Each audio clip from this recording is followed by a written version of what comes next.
Muy buenos días. A nombre del doctor Raúl Contreras Bustamante, director de la Facultad de Derecho de la UNAM, les damos la más cordial bienvenida a este ciclo de conferencias que ha organizado para ustedes la División de Universidad Abierta. El objetivo de estas conferencias es tener, así lo ha dispuesto el señor director, es tener la posibilidad de acercar a ustedes, traer especialistas, a maestros distinguidos con amplia trayectoria académica que nos puedan hablar de tópicos, de temas de actualidad y con ello tener la posibilidad de abrir las puertas a estudiantes ya egresados, el público en general, para que puedan escuchar a estos especialistas. El día de hoy nos acompaña la maestra Jacqueline Centeno Hernández. Ella nos va a hablar respecto de los principios de interpretación y aplicación de derechos humanos. La maestra Jacqueline Centeno Hernández es licenciada y maestra en Derecho por la Facultad de Derecho y su División de Estudios de Posgrado de la Universidad Nacional Autónoma de México. Cuenta con la maestría en Derecho Constitucional y Amparo por la Barra Nacional de Abogados. Es docente en la Facultad de Derecho, tanto en la División de Educación a Distancia como en la División de Universidad Abierta.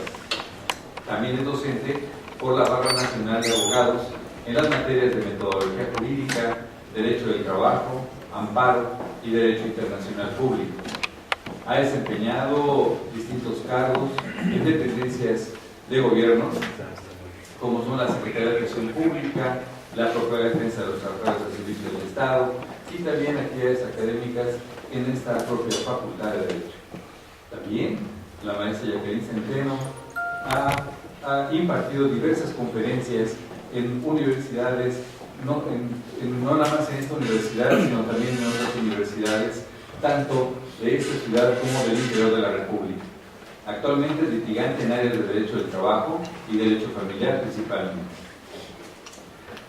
La conferencia que hoy nos presenta la maestra Jacqueline, intitulada, les decía, Principios de Interpretación y Aplicación de Derechos Humanos, es muy interesante y trascendente, toda vez que a partir de la reforma constitucional de junio de 2011 es que estas garantías fundamentales tienen una amplia aplicación y sobre todo, porque así lo expone la Constitución, sobre todo también con los tratados internacionales que tienen aplicación ya como ley vigente y suprema en nuestro país. Es que sin mayor preámbulo recibamos a la maestra Jacqueline Centeno. Maestra, bienvenida.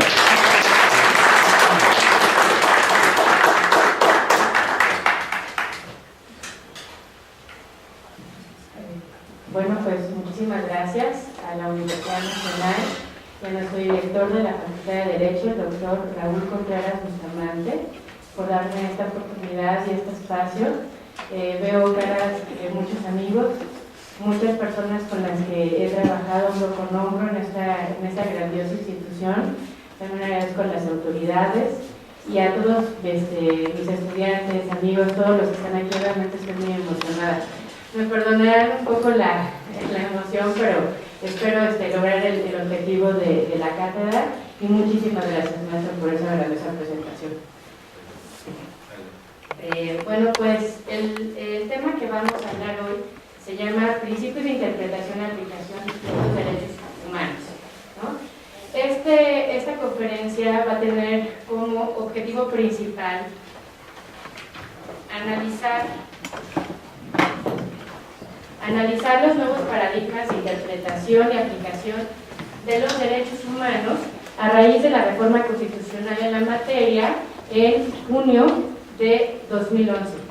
Estas reformas tan importantes que tuvimos en el año 2011 impactaron no solamente el aspecto normativo de la Constitución, sino también el aspecto metodológico, el aspecto de interpretación, de tal manera que el derecho como lo conocíamos ya no es el mismo que rige a partir de las reformas en materia penal, en materia de amparo y en materia de derechos humanos. Para que ustedes se den de cuenta de la trascendencia de esa reforma, es no solamente cambiar los artículos contenidos en la Constitución o en las leyes secundarias, sino la misma metodología de interpretación, de enseñanza, ¿verdad? E inclusive la ideología ontológica del propio derecho. Tuvo una transformación total a raíz de estas reformas.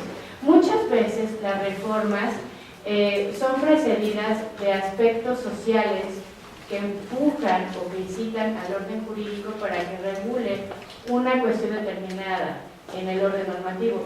Pero hay reformas que son al revés, que modifican la cosmovisión y modifican la ideología imperante en el derecho.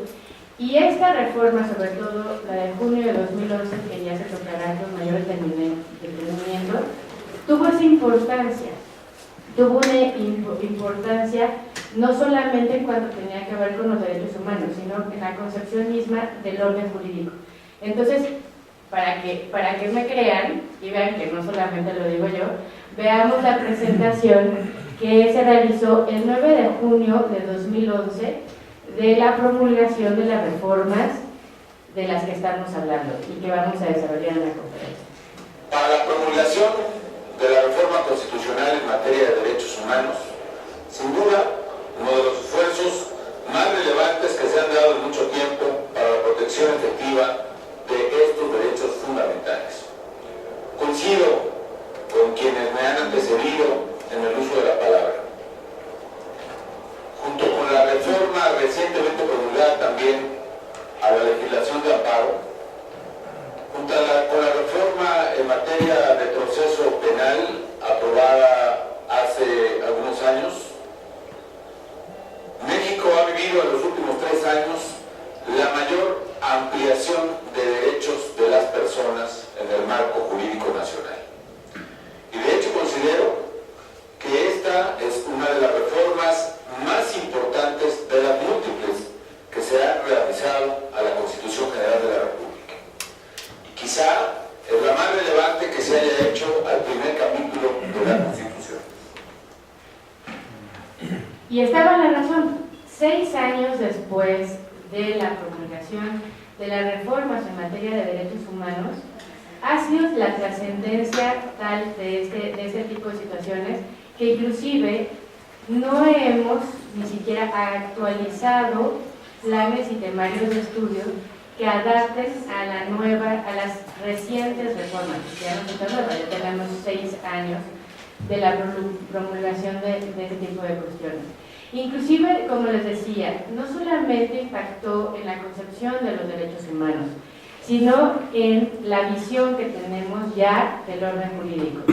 Entonces, si no tienen inconveniente, comenzaremos con una cuestión conceptual acerca de los derechos humanos para que tengamos un mismo concepto, una misma visión sobre el tema, y después pasaremos a los distintos métodos de interpretación que surgieron a raíz de la reforma constitucional en materia de derechos humanos.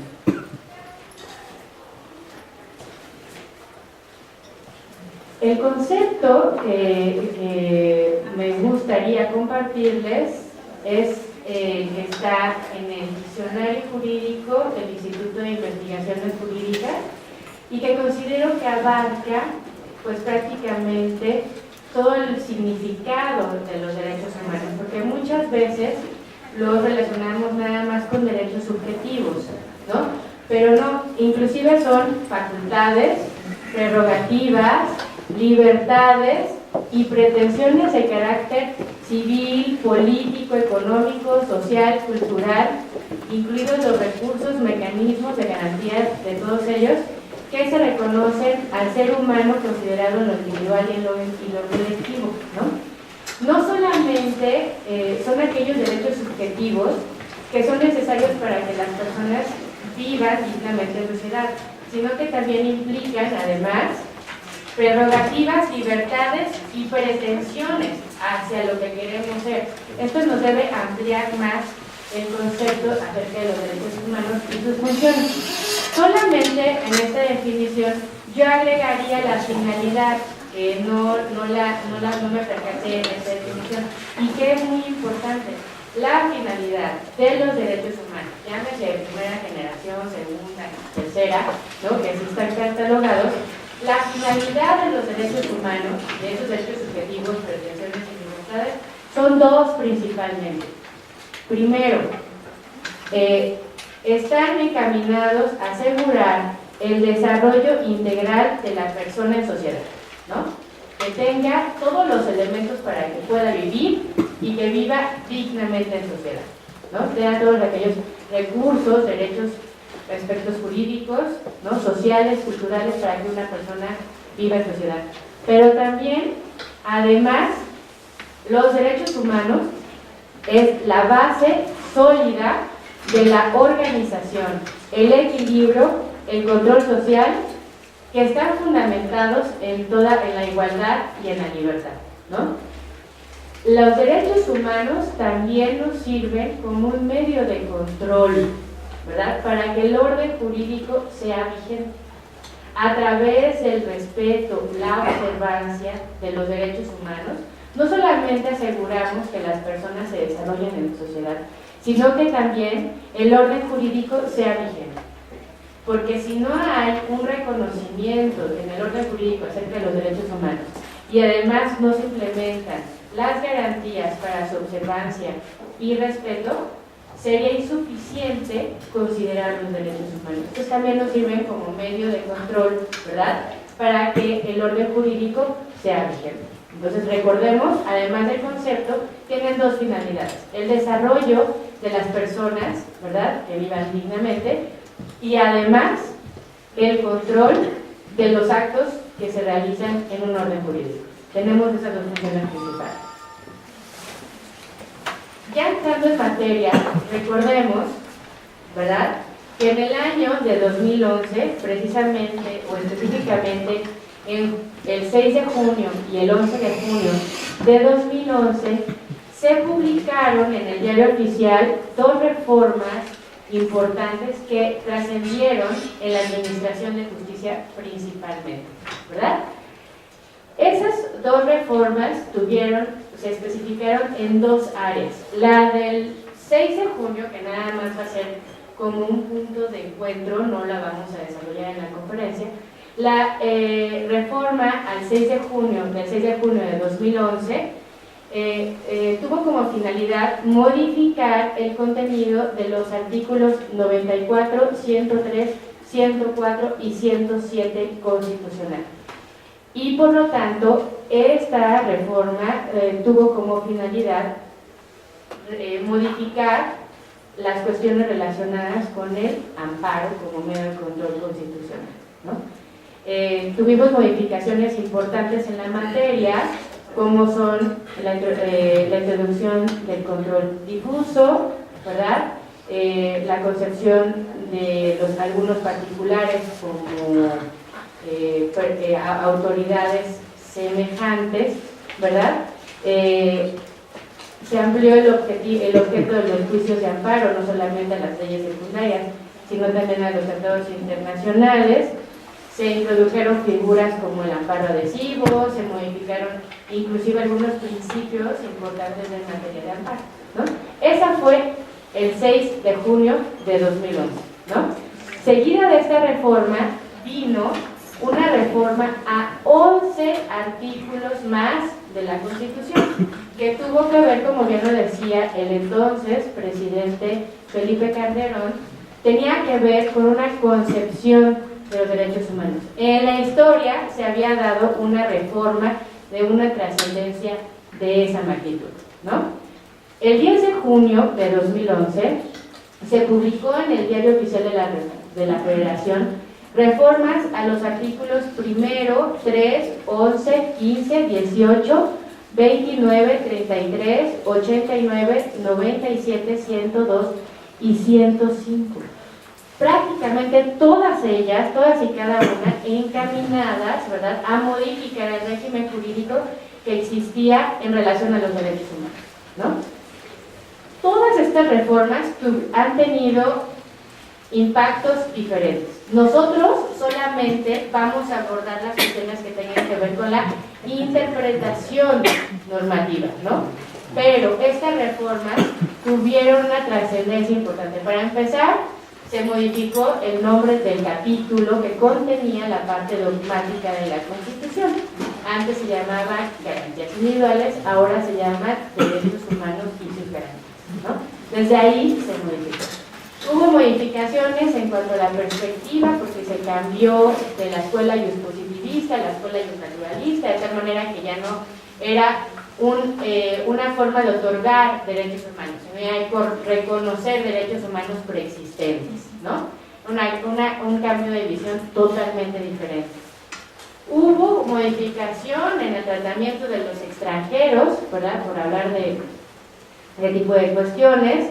Se introdujo cláusulas importantes como son la interpretación conforme, la obligación de los estados a garantizar y respetar los derechos humanos.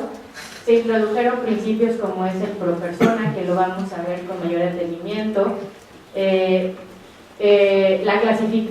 Las características importantes de los derechos humanos que no estaban contenidas, como era la universalidad, la interdependencia, la indivisibilidad, la progresividad.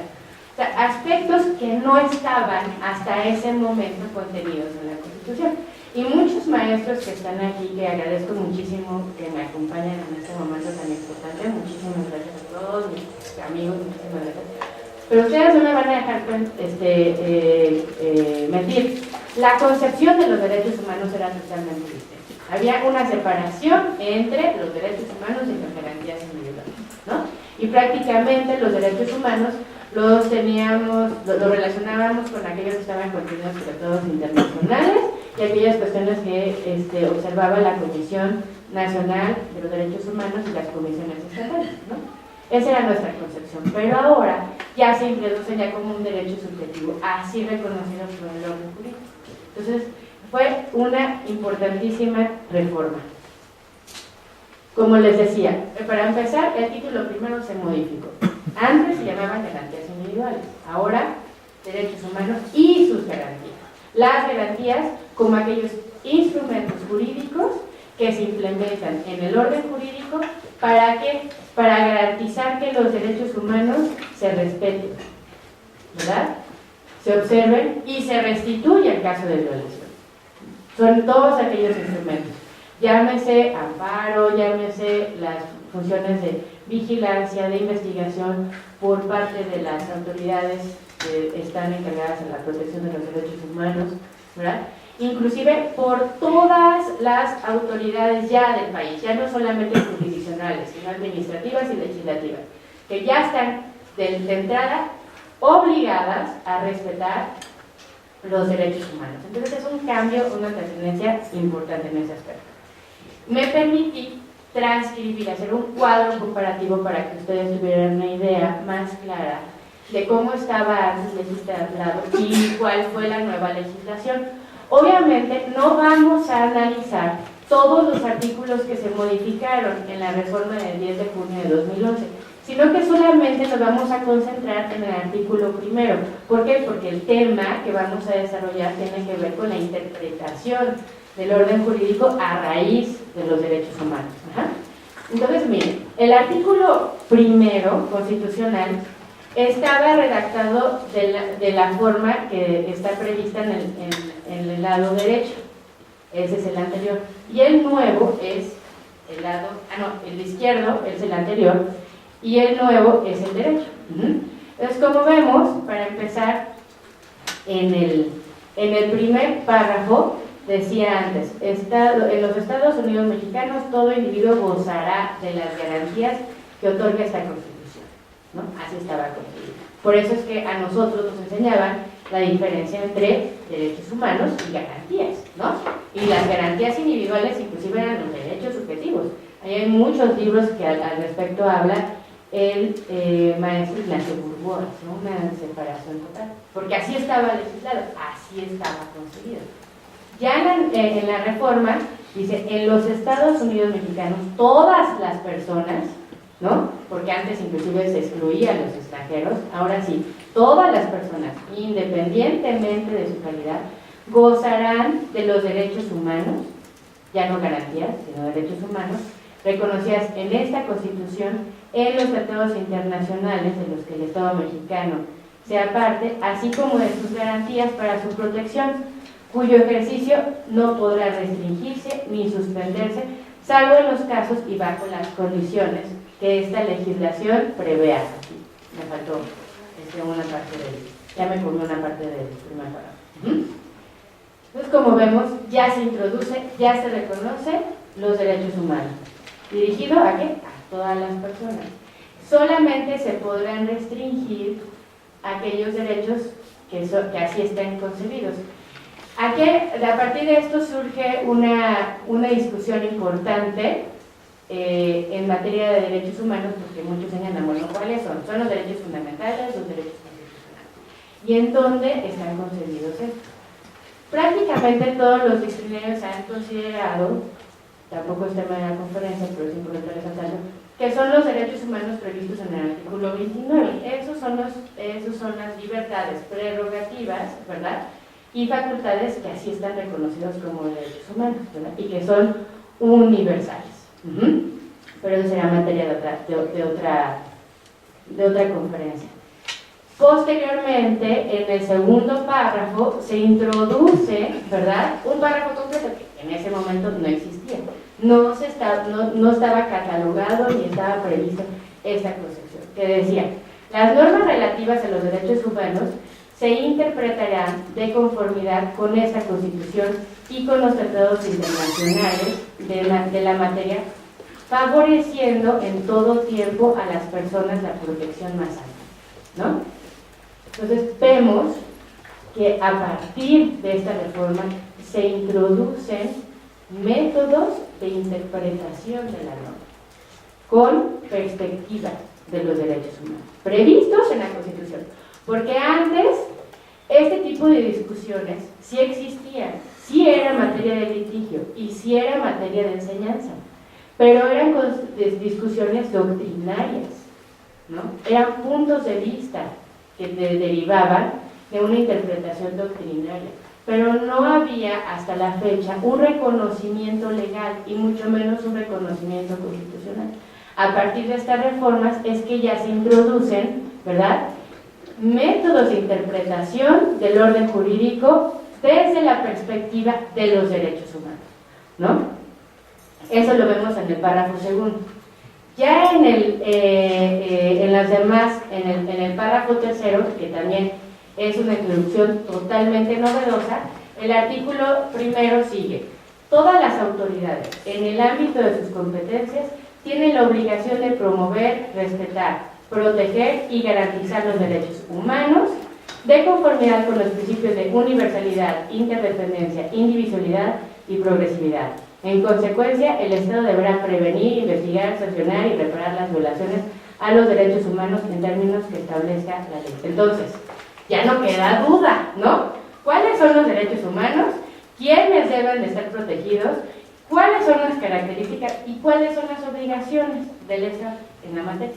Ya no hay duda, ya no lo dejan a duda, ya no lo dejan a discusión doctrinaria, ¿no? Ya está establecido como una obligación del Estado, ¿verdad?, y como los derechos humanos reconocidos a favor de todas las personas. Y finalmente, el cuarto párrafo, solamente se le agregó, ¿verdad?, una palabra que decía sobre preferencias sexuales, a fin de que no exista ninguna discriminación o alguna falta al principio de igualdad. Entonces, hasta ahorita nos queda claro, ¿verdad?, que la reforma en materia constitucional, publicada el 10 de junio de 2011, introdujo, además de reconocimiento expreso del valor de los derechos humanos como base fundante del orden jurídico, métodos de interpretación que ya deben estar vigentes y que la estructura jurídica debe difundir, porque a través de esa perspectiva nosotros vamos a valorar las relaciones individuales, las relaciones colectivas y las relaciones con el orden jurídico. Y tenemos ya ahora, a raíz de esta reforma, la suma de métodos de interpretación a la norma jurídica. Esta información ustedes la pueden obtener de un programa de capacitación y formación profesional en derechos humanos. Ese programa de capacitación lo han realizado pues diversas instituciones, está la Suprema Corte de Justicia, la Comisión Nacional de Derechos Humanos, pero la Comisión de Derechos Humanos del Distrito Federal tiene un programa de capacitación exclusivo para el tema y habla de ese tipo de cuestiones que yo les mencioné. Un tema de 20 que se desarrollan a raíz de la reforma de derechos humanos, para que ustedes vayan teniendo idea de la complejidad y del impacto, ¿no? El punto que estamos aquí tocando es uno de los más interesantes, pero hay muchísimos más temas y todos y cada uno los pueden ustedes revisar en ese programa de capacitación que es abierto al público y que está en línea, ¿no? Y es descargable todos y cada uno de los manuales. Entonces, ese programa de interpretación se llama Interpretación y Argumentación Aplicada a Trabajo sobre Derechos Humanos. Considera que ya los métodos tradicionales de interpretación de la norma jurídica, ¿no? Están hasta cierto punto superados. Nos sirven para darle sentido al orden jurídico, por supuesto que sí, ¿no? Los debemos saber, se siguen utilizando, ¿no? Pero no son los únicos. A raíz de la reforma en materia de derechos humanos, se adicionaron principios de interpretación. Recuerden ustedes que la interpretación como tal es un aspecto que estudia la hermenéutica jurídica, ¿no? Hermenéutica es una palabra medio rara, pero la hermenéutica jurídica es una disciplina filosófica que revisa, ¿verdad?, todos aquellos procesos mentales que realizamos para darle significado a un objeto o a un fenómeno, ¿no? Esos significados que le imprime, ¿verdad?, el ser humano, y que pueden acercarse muy bien al significado original, ¿verdad?, o tener un significado mayor, un significado que se vaya expandiendo. Entonces estudia, ¿verdad?, la hermenéutica como tal, todos aquellos significados. Y hay áreas como la hermenéutica jurídica que se especializa en la interpretación que le damos a los materiales jurídicos, ¿no? En este caso, por interpretación, siempre recuerden el significado que los operadores del orden jurídico le da a un material jurídico. Y me refiero a material jurídico no solamente para que abarque no solamente normas, ¿no?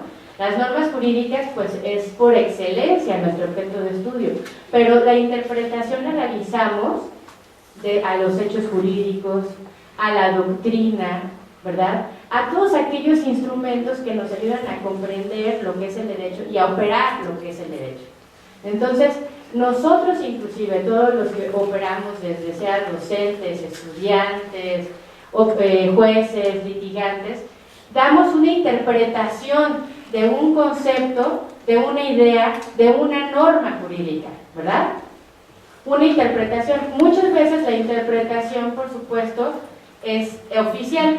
En este caso, la interpretación oficial, ¿no?, la que surte efectos para todos los actos jurídicos, es la emitida por el Poder Judicial de la Federación, principalmente por la Suprema Corte de Justicia, en pleno o en las salas, en sus dos salas, o los tribunales colegiados de circuito.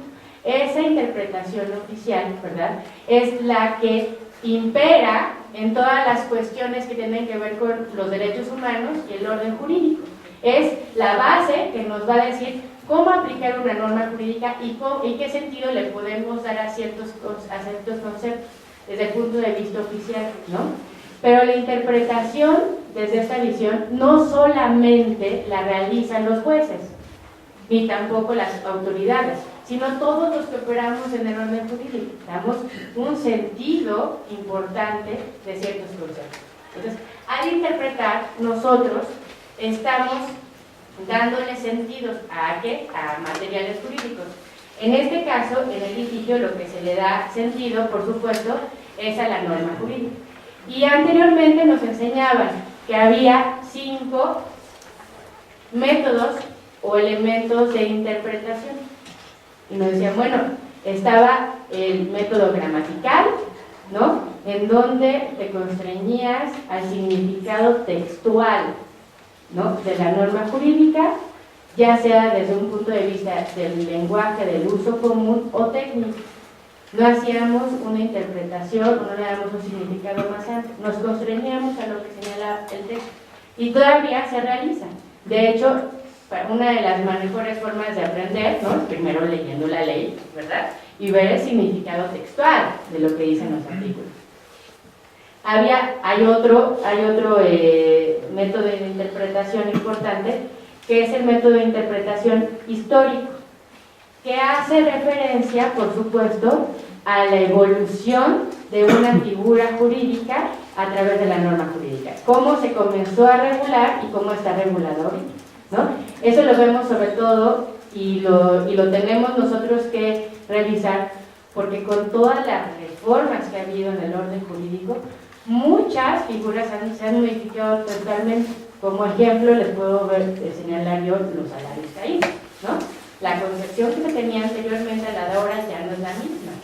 Pero podemos hacer una interpretación histórica de cuáles eran los elementos que anteriormente integraban el salario caído para que nos sirvan de base para nuestros argumentos, ¿no? Otro método tradicional era el sistemático, o es el sistemático. Le otorga sentido a un acto, o a un hecho, o a una norma jurídica que sea considerada de manera integral, ¿no? Y relacionada con todas las normas que integran el orden jurídico. No le da una interpretación individualizada ni separada, sino integral con todo el orden jurídico, y por lo tanto debe ser coherente con el orden jurídico. Sobre todo esa interpretación lo hacemos al validar actos jurídicos, ¿no? Si están conformes a la norma jurídica superior. El método genético, que en este caso buscaba la intención original del legislador. En muchas legislaciones inclusive te dicen textualmente, para efectos de esta ley se interpreta como derecho tal, ¿no? Como secretaría, tal secretaría. La intención, ¿no?, que se tenía en un momento por parte del legislador. O inclusive también lo vemos en el capítulo de exposición de motivos, ¿no?, que nos dicen ahí cuál era la finalidad por la que originó una norma, una ley general o un reglamento, en su caso emitido por el Poder Ejecutivo. Y el argumento teleológico, que tenía que ver con la finalidad o el propósito, ¿verdad?, que la doctrina, la legislación tenían asignado a un concepto o a una norma jurídica por interpretar. Esos eran los métodos de interpretación que nos enseñaban. Pero ya a raíz de los derechos humanos se introducen, pues más o menos son cinco principios nuevos de interpretación, ¿no?, que ya tenemos que saber y que ya están operando. El primer principio que muchos de aquí conocen es el principio pro persona, ¿cierto? Inclusive les voy a poner nada más, vamos a señalar qué es y les voy a exponer jurisprudencias, ¿no?, que son los métodos de interpretación oficiales que al momento hay, para que vean que esos principios ya se toman como un elemento valorativo del orden jurídico. Ya no es nada más con la intención de que subsistan los derechos humanos, sino como la base, ¿verdad?, del orden jurídico. Además de los 5 tradicionales, nosotros como operadores del sistema ya tenemos que darle una interpretación desde la perspectiva de los derechos humanos. El principio pro persona es aquel principio, ¿verdad?, que nos dice que se deberá optar, en una interpretación, se deberá optar por la o las normas que más beneficien a las personas. No importando su fuente ni su jerarquía que ocupa en el sistema jurídico. Se deberá decidir por la norma que maximice los derechos y protección de la persona humana, aunque no esté contenida esa obligación en la ley secundaria. Por eso es un método de interpretación. Al momento de que el juzgador o el litigante valore la norma, de conformidad con el principio pro persona, deberá elegir aquella que maximice los derechos y la protección a los derechos humanos, ¿no? Esta jurisprudencia, que se llama jurisprudencia emitida por la Corte Interamericana de Derechos Humanos, es vinculante para los jueces mexicanos siempre que sea más favorable a la persona. Es emitida por el Pleno de la Suprema Corte de Justicia en contradicción de tesis, y nos dice que las jurisprudencias que emita la Corte Interamericana son aplicables en el ordenamiento jurídico mexicano. Es decir, ya no solamente la Constitución, los tratados internacionales, las leyes secundarias tienen una garantía superior en materia de derechos humanos, sino también las interpretaciones, las jurisprudencias que emita la Corte Interamericana. Otra corte. Es muy importante este aspecto, porque ya no solamente la interpretación oficial la tendrá la Suprema Corte de Justicia, sino también los criterios que determine la Corte Interamericana de los Derechos Humanos. Siempre y cuando, nos dicen, se fundamenten las mismas razones por las que fue emitida la jurisprudencia en la Corte Interamericana de los Derechos Humanos, se pronuncie, no exista un pronunciamiento al respecto en el país, ¿verdad?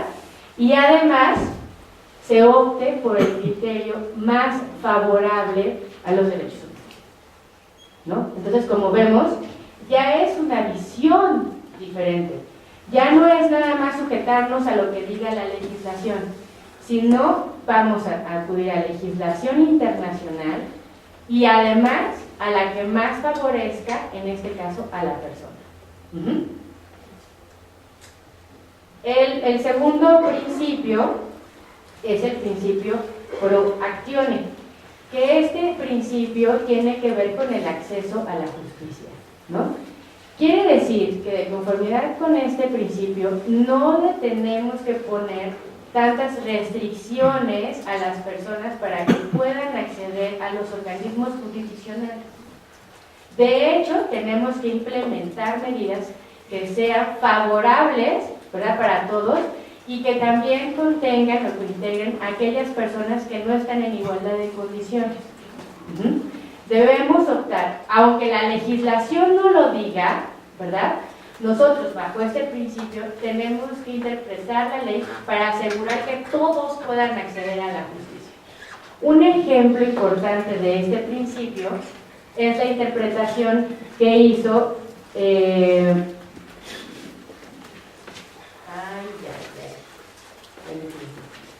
no la copié, pero bueno, es una interpretación que hizo en donde señala que en cuestiones de comunidades indígenas, las personas que no puedan hablar bien el lenguaje español siempre deben estar asistidos de un intérprete, ¿verdad?, y de una explicación especial para este tipo de grupos vulnerables, ¿no?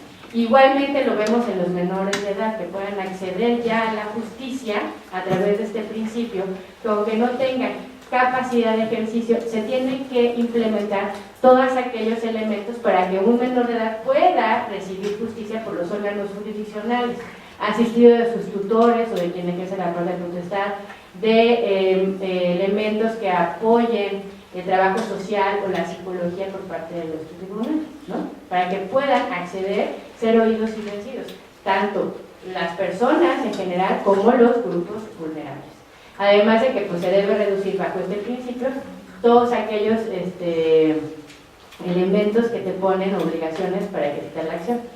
No se ha llevado de todo, ¿verdad? Porque muchas veces te desechan la demanda por una cuestión meramente formal, ¿no? Pero bajo este principio ya todas las autoridades le deben dar curso a una acción legal. ¿Para qué? Para que la mayor parte de las personas, aún que esté prohibida por la legislación, puedan acceder a la justicia. El principio, el que sigue, es el preference freedom, ¿no?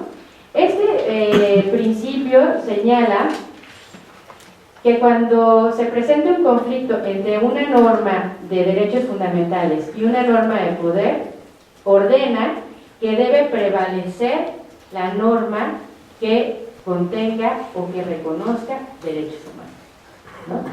Sí, y eso lo vemos mucho en el control difuso. Aunque una legislación estatal o una legislación reglamentaria no contenga el desarrollo adecuado de un derecho humano, se recurrirá a aquel ordenamiento jurídico que lo desarrolle de mejor manera, ¿no? Aunque la legislación aplicable no lo contenga, lo cual, ¿no?, nos da la oportunidad de tener el reconocimiento expreso y tácito del mayor número de derechos. El siguiente principio tiene que ver con la fuerza expansiva de los derechos humanos. Miren, en esta cuestión sobre la fuerza expansiva de los derechos humanos, creo que tiene que ver mucho con la restitución en el goce de los derechos humanos. En ocasiones, en legislaciones, sí están contenidos derechos humanos, sí están así reconocidos, pero no hay elementos para resarcir el daño en caso de una violación a los derechos humanos. Entonces, por disposición,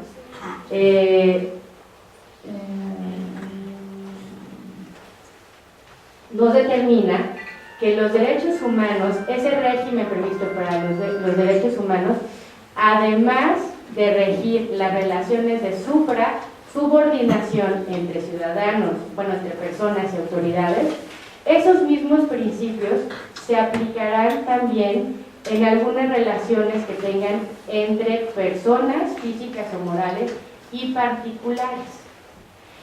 De tal manera que esos principios ya no nada más se contengan entre las relaciones en personas y gobernantes, sino también en algunas personas particulares que realizan actos similares a las autoridades.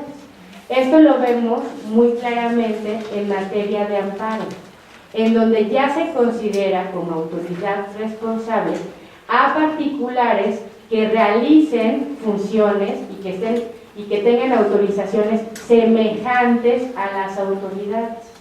Contra los particulares, aunque no sea una relación de supra-subordinación, sino que se pueda entender una relación de coordinación en el anterior sistema, ¿verdad?, ya se puede aplicar los principios de derechos humanos, el trato de derechos humanos, ¿verdad?, y también tendrán las garantías para combatir aquellos actos que puedan afectar los derechos de las personas. Y esto lo vemos claramente. Hay personas particulares que por el poder adquisitivo tal que tienen o las funciones que realizan como coadyuvante de las autoridades emiten actos que afectan, ¿verdad?, la esfera jurídica de los gobernantes. Antes no se tenía esa interpretación, ahora sí. No solamente las autoridades, sino aquellas particulares que puedan realizar y que así estén reconocidas, por supuesto, a actividades semejantes a las del Estado. En materia de amparo, como les digo, lo tenemos prácticamente identificado cuando se asimila a un particular como una autoridad responsable. Y finalmente, el último método de interpretación es el principio de progresividad. Este principio dice que además de maximizar los derechos humanos, tenemos que implementar además garantías, ¿verdad?, para protegerlos, para respetarlos, y que en caso de violación existan mecanismos que sean adecuados para que ese tipo de malas prácticas no se sigan ejecutando, ¿no? Esto quiere decir que no solamente nos constriñamos a los elementos que garantizan el respeto de los derechos humanos que están considerados en la ley, sino aquellos que, aunque no estén considerados en la ley, puedan aplicar para resarcir a la persona que sufrió una violación a los derechos humanos, ¿no?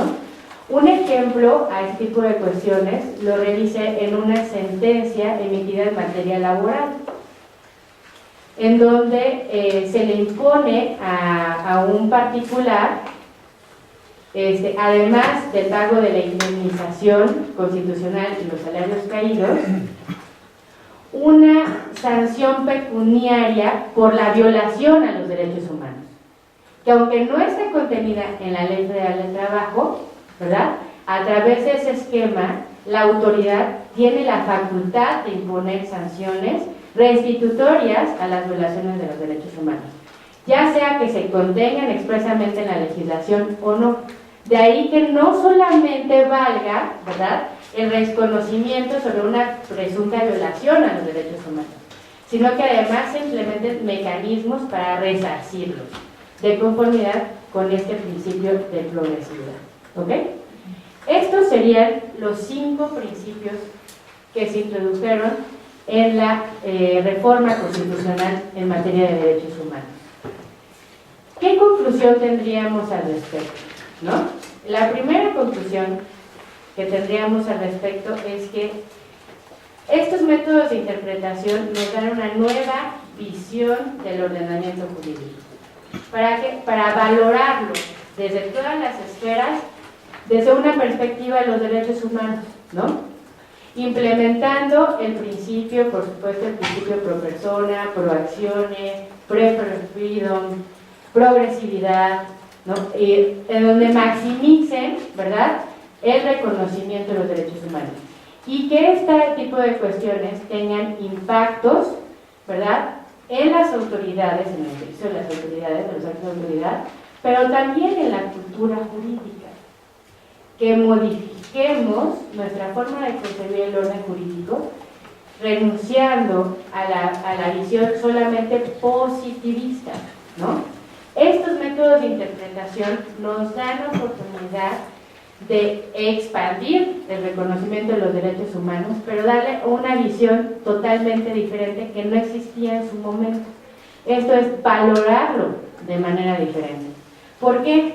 Porque miren, como lo señalan, no es suficiente una reforma en materia de derechos humanos si no implementamos los elementos para que esa reforma se lleve a cabo. Y el primer elemento, ¿verdad?, que se debe implementar para que esa reforma se lleve a cabo es la difusión de la reforma a través de la cultura jurídica. Porque no es posible que después de esa reforma que fue en 2011, ahorita se hagan informes realizados por la Comisión Interamericana de Derechos Humanos, por la Comisión de Derechos Humanos de la ONU o por la Comisión Nacional de los Derechos Humanos, en donde se compruebe a través de información estadística y de primera mano que el respeto a los derechos humanos no se ha elevado, sino al contrario, se ha disminuido, ¿no? ¿Por qué? Porque a través de esos informes damos cuenta que se ha aumentado la violación a los derechos humanos. 6 años después de la reforma, no solamente no se toman en cuenta esos métodos de interpretación, sino que además, ¿verdad?, existe una grave crisis en el respeto y protección de los derechos humanos. Por supuesto, en México atravesamos una crisis de inseguridad que nos está llevando a ese tipo de cifras tan dolorosas y tan lamentables. Pero hablando de desapariciones forzosas, ejecuciones extrajudiciales, torturas, inseguridad ciudadana, ¿verdad?, y la desaparición de grupos específicos de defensa de derechos humanos, grupos vulnerables, la violación a este tipo de cuestiones ha aumentado más, inclusive que la que existía antes de la reforma. Eso quiere decir que algo, ¿verdad?, no se está haciendo y que es necesario realizarlo, porque las herramientas legales ya lo tenemos. Ahora tenemos que pasar a la exigencia y además no solamente quedarnos con eso, sino con la cultura, ¿verdad?, la cultura jurídica que le apuesta en la difusión de estos temas tan importantes. Por eso es que el autor Raúl Canosa Ucera señala: a través de los principios de interpretación de los derechos humanos se extienden los contenidos de enunciados constitucionales y se amplía el ámbito normativo donde se proyecta. Por supuesto, porque todos y cada uno tienden no solamente a maximizar la protección, ¿no?, a contener más grupos que pueden ser beneficiados de estas cuestiones, inclusive a más autoridades obligadas, como lo vimos, en el respeto a los derechos humanos. Como les señalé, las fuentes de consulta en este caso están, y que les invito a que ustedes puedan consultar, todas están en línea. Sería el Programa de Capacitación e Información Profesional en Derechos Humanos, el artículo de Interpretación Evolutiva de Derechos Humanos de Raúl Canosa, y por favor también el informe sobre la situación de los derechos humanos, que yo creo que son los aspectos que tenemos que ver para que nosotros podamos implementar una difusión y una mejor implementación de estos métodos de interpretación. Por mi parte, pues sería todo. No sé si alguien quiera tener alguna duda o alguna pregunta, algo que quieran aportar. Hablando de que las autoridades ya, bueno, los particulares ya se pueden considerar como semejantes a una autoridad, siempre he tenido la duda de los bancos, porque hasta donde sé no se ha podido como comprobar que sí tienen pues esa jerarquía como para obligar en algunas circunstancias a los particulares. Por supuesto, en materia de amparo, las personas que son consideradas como autoridades responsables deben tener una concesión o deben tener un elemento normativo que así lo reconozca, ¿no? No es nada más esto a que nos lleva, que no solamente es porque el quejoso lo señale, porque piense que son actos de autoridades semejantes, sino que además existe una disposición normativa que así lo reconozca, o un acto de un acto administrativo que le conceda esas facultades. Entonces, para efecto de que se puedan reconocer los concesionarios, se debe exhibir, ¿no?, toda aquella documentación que así lo tenga. Pero sí tienen en algunas cosas, aspectos, bancos, escuelas, hospitales, ¿no?, que son atendidos por particulares, un tratamiento semejante a los actos de autoridad, siempre y cuando así se demuestre y siempre y cuando, por supuesto, agotemos todas las vías que son adecuadas para ello. Sí. ¿Tiene este tema alguna relación con el tema de la perspectiva de género? Por supuesto, porque es un método de interpretación a raíz de los derechos humanos. Esto enfocado, ¿verdad?, al equilibrio de los géneros, por supuesto que sí. Sí. Sí. Primero mencionó que la parte dice que todos los derechos humanos, la Constitución,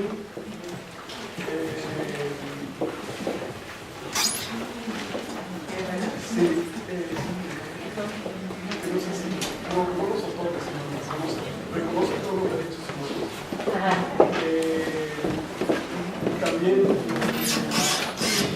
estén incluidos tratados, pero esos derechos humanos que tenemos en la Constitución tienen por estos hechos que pueden llegar a un catálogo de los derechos humanos, porque dice todos los derechos humanos, los cuales son. Bueno, a este respecto yo le recomendaría recurrir al artículo 29 constitucional. Ahí determina de manera específica a qué tipo de derechos humanos nos estamos refiriendo.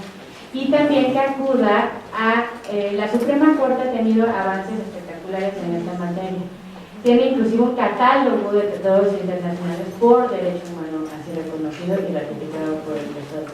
Entonces yo le recomendaría que recurriera a esa lista y que acudiera también a la lectura del artículo 29 constitucional, que ahí nos haga precisamente. Y también, perdón, ¿qué se refiere para que no sea derecho humano? Por ejemplo, el reciente derecho a la internet, el derecho de acceso a las tiendas. Eso como que no se acaba que sean derechos humanos. Es que hay discusiones al respecto, pero yo considero que los derechos humanos, la primera característica es que deben ser universales. ¿Y qué quiere decir? Que no tengan limitantes en cuanto a su ejercicio. Hay que ponernos a pensar si ese tipo de derechos que ustedes están hablando tiene alguna limitante. Si tiene una limitante, no es un derecho universal y por lo tanto no es un derecho humano. Y por último, en las constituciones de otros países también existe eso del derecho a Internet y el acceso a las TICs y más que también en alguna otra constitución está. Bueno, pues sí, primero tenemos que partir de la idea que la Constitución no es un manual, ¿verdad? Es nada más prevé el reconocimiento de ciertos aspectos generales, pero no puede ser tan específico. Seguramente en otras latitudes ha de estar regulado este derecho, pero hay que revisar si está regulado como derecho humano o como un derecho humano. Ese es el aspecto. Y únicamente para revisar, yo recuerdo haber visto una obra que elaboró la Comisión Nacional de Derechos Humanos, el Senado, Centro de Estudios para Derechos Humanos, en donde hizo una compilación. Son 3 tomos. Uno, todos los tratados internacionales, que uno, los tratados internacionales. En el otro tomo eran todos los tratados escritos por México y todos los que no están escritos por México. Entonces, quizás eso les pueda servir. Es muy probable que se encuentre en internet. Pues agradecemos mucho la participación de la maestra Jacqueline Centeno Hernández.